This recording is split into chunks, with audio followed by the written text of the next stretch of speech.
Hello and welcome to the first installment of Rock's CTM Test World. This is going to be a little series that I'll be running that's going to be covering stuff such as CTM design theories and contraptions, and just kind of stuff to help promote better design in the CTM community, or at least give ideas for people to help improve the CTM community. So, I'm not going to be doing this this series all the time. I'll put out videos whenever I have something that I feel I want to share with you guys. And usually the episodes are going to be fairly short unless it's a kind of a lengthy discussion or design kind of episode. But let's get right into it. Today I have a contraption / idea for you guys that it's an idea that I could see being incorporated into more CTMs, and I know it's something that I will be incorporating into my own CTMs. So the gist of the machine is, or the gist of the idea, the theory behind this contraption, is rewarding the player for progressing as they progress in completing the monument. So for every time they put a new wall onto the monument of the correct color, they get rewarded with some type of item, or a buff maybe, or whatever you want to give, but to encourage the player to, it's not really encouraging the player, but rewarding the player for doing well.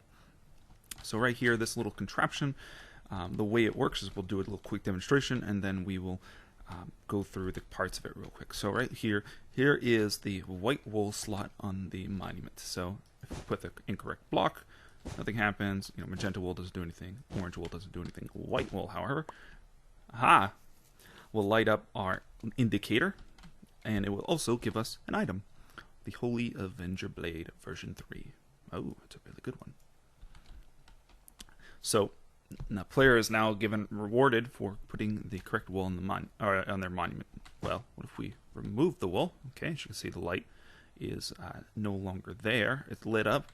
If we place the wool again, it's lit up. But as you can tell, we are not getting another reward for placing it over. So it kind of prevents the abuse spam of an abuse case of trying to just spam the wool in the spot and get a bunch of rewards. So how does this work? Well, first let me reset it. So first things first is that we have this hopper clock that is powering this command block right here. Now this command block is checking for a very specific monument piece at a certain location. In this case, we're searching for the white wool in this spot right here. And so if we place another wool, it's not going to do anything. If we place the white wool, as you can see, this block is now powered and runs through the whole system itself.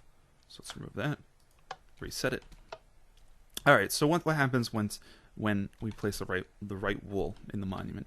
All right. So this block is going to get powered, and then it's going to run off into two areas. The first area is the reward section of the one-time reward section of the device. So right here, what we're doing is we're setting this block next to it, to the command block, as a redstone or a redstone block. In turn, because that turns into a redstone block, this then gets powered.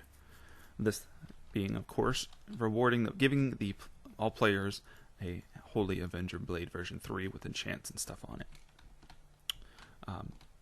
So regardless of if we remove or continue placing it, this will always be a redstone block, and we don't have to worry about this ever triggering multiple times.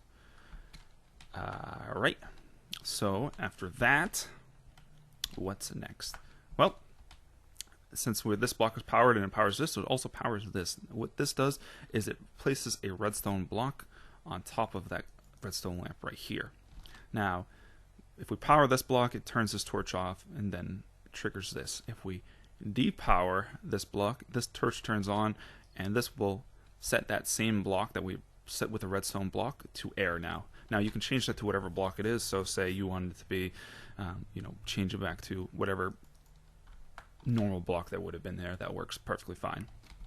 And then this gets powered. If it's the incorrect block is there, or there's no block there, and this gets depowered if the correct block is there, and this torch will get triggered. This torch essentially is checking to make sure that we have all of the correct pieces of the monument in place, and once we do, this torch will activate. Now, because we only have one contraption here, it's going to be whenever you put the wool there, but because of the general design of this, it's a very compact 4x4 device that can stack next to each other. So if we come over here, we can take a look at just a very mini 3x3 or a 3 wool monument. So we come in here, we place our white wool, get a reward, place our orange wool, get another reward, place our magenta wool, get the third reward. Of course, all of them being different. So version 1, version 2, version 3. And then as you see with the whisper down there, because we turned off all the turned off all the torches, this line is no longer powered, which means this torch can activate and do any chain of events that we need to do on completing the monument, whether that's saying a message or playing sounds or triggering fireworks or just whatever your heart desires. Essentially, this is what you would do for when the player or players complete the monument. So that itself, in a nutshell, is the contraption. Very compact. It allows for stacking, so you can use it on a small monument, or you can use it on a larger monument, such as something like a 19 wool traditional monument like this right here. I hope to see some of you guys use it in your CTM maps. I know I'll be using it in future maps of as well. But as always, if you have any comments, questions, suggestions, or feedback, feel free to leave a comment in the comment section down below. As always, this is Rock, and I'll catch you guys next time.